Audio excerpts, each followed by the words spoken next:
அவங்க என்ன சொல்லி வந்தாங்க? ஆட்சிக்கு வர்றதுக்கு முன்னாடி மைக்க பிடிச்சுக்கிட்டு ஒருத்தர் என்னமா சொன்னாங்க? பெட்ரோல் விலை 75 ரூபாய்க்கு தரப்படும் அப்படின்னாங்க. எவ்வளவு ஒரு லிட்டர் பெட்ரோல் எரியல. இதையெல்லாம் கேட்டேன், வயிறு எரியுது.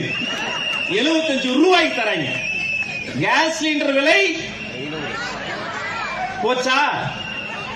அதை தவிர திரும்பி செய்யலாம். கல்வி கடன் முடித்து வைக்கப்படும், மாணவர் கடன் முடித்து வைக்கப்படும், மகளிர் கடன் முடித்து வைக்கப்படும், விவசாய கடன் முடித்து வைக்கப்படும். ஒண்ணுமே பண்ணல. 4.25 வருஷம் ஆச்சு. இப்ப பெண்கள்லாம் சொல்றாங்க இந்த திமுக ஆட்சி முடித்து வைக்கப்படும், முடித்து வைக்கப்படும், முடித்து வைக்கப்படும்.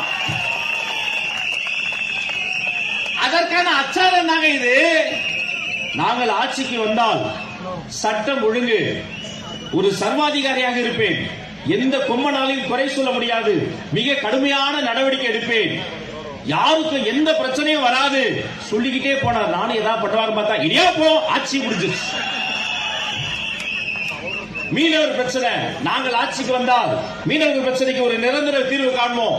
மீனவர் பிரச்சனை வந்தது, டிவில வராரு, நானும் தீர்வு காண போறாரு.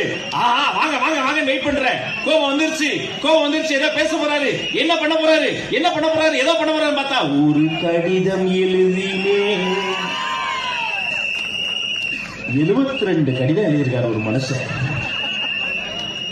அந்த கடிதத்தை எழுதி முடிச்சுட்டு போஸ்ட் பாக்ஸ்ல போடணும் கூட அவருக்கு யாரும் சொல்லல. எழுதி அவரே வச்சுக்கிட்டாருன்னு நினைக்கிறேன். ஒண்ணுமே நடக்கல.